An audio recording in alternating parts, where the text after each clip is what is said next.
This year's E3 was exciting for many reasons. CD Projekt Red finally unveiled Cyberpunk, a game we've waited years to see in action.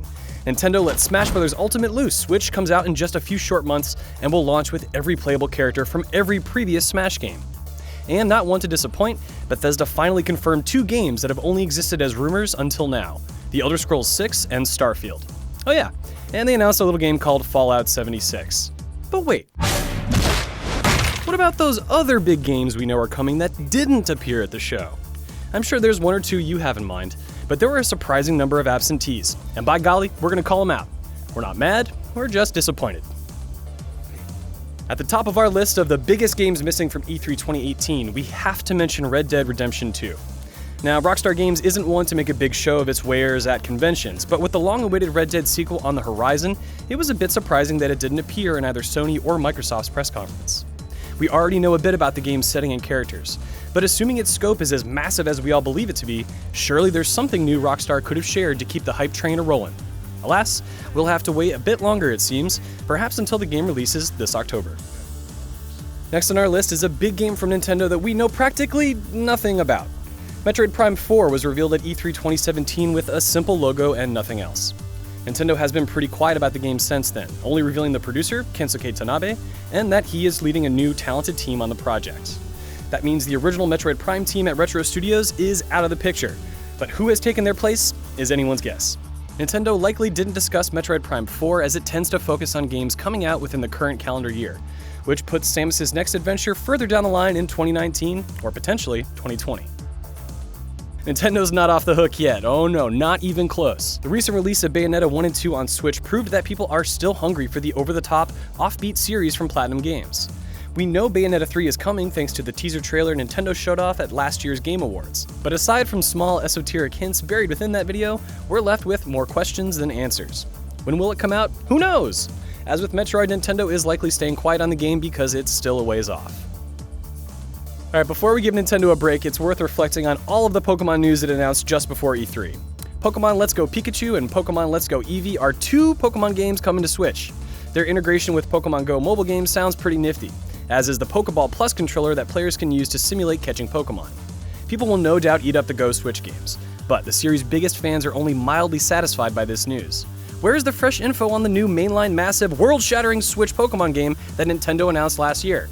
Why wasn't it at this year's E3? Well, that's a good question. All we learned in recent weeks is that the game is coming out in the second half of 2019. There's no gameplay footage, no screenshots, heck, not even a title to rattle around our brains for now. Whether by accident or by design, Nintendo once again has our imaginations running wild. Alright, with Nintendo out of the way, I've got a bone to pick with Square Enix. That's right, you, the publisher who proudly announced the remake of Final Fantasy VII years ago. You, the gatekeeper to my nerdy hopes and dreams of one day ascending the ranks of the Chocobo Racing League in the Golden Saucer in glorious 4K. I know you've had some difficulties working with outside partners, and I know this is a hugely ambitious undertaking, overshadowed by unreasonable demands from fans, like me. But come on! Give me something to work with! A lot of people are beginning to doubt this game will ever come out, and after Final Fantasy XV's 10-year development cycle, can you blame them? Prove them wrong, and give me a reason to believe this will be great. Maybe next year. Alright, let's take it down a notch. At the start of 2017, Square Enix and Marvel announced a multi-game project. And thanks to an eagle-eyed user, Neerlak, over at NeoGAF, it seems job listings suggest the first game will be an online third-person Avengers game. Or at least a third-person action game with an online component.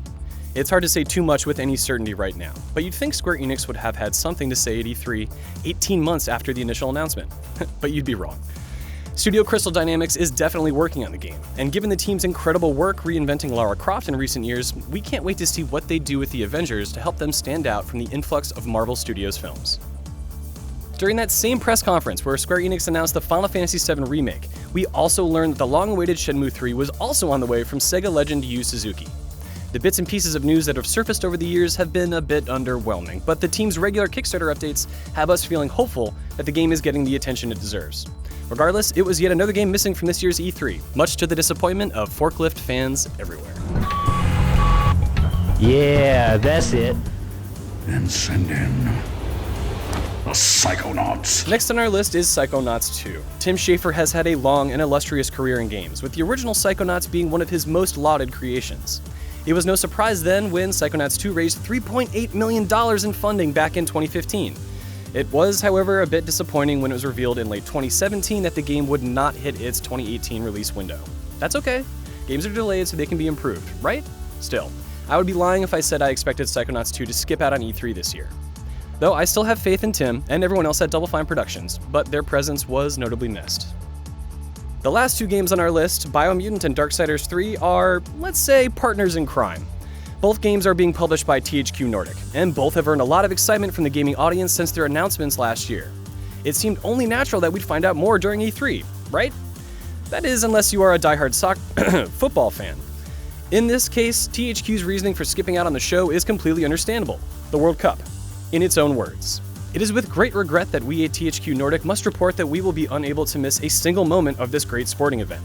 Therefore, we will be forced to stay in our lovely Viennese beer gardens, blowing the froth off a couple, watching football and 1 or 2 cool press conferences on Twitch instead of rocking it ourselves. You know what? Bravo, THQ. Why should us players be the only ones who have fun?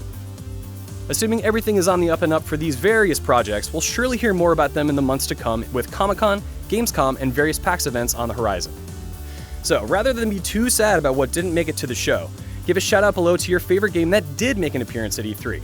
And if you missed out on all the great announcements, and sure, the weird ones too, head on over to GameSpot.com/E3 to catch up on everything you missed.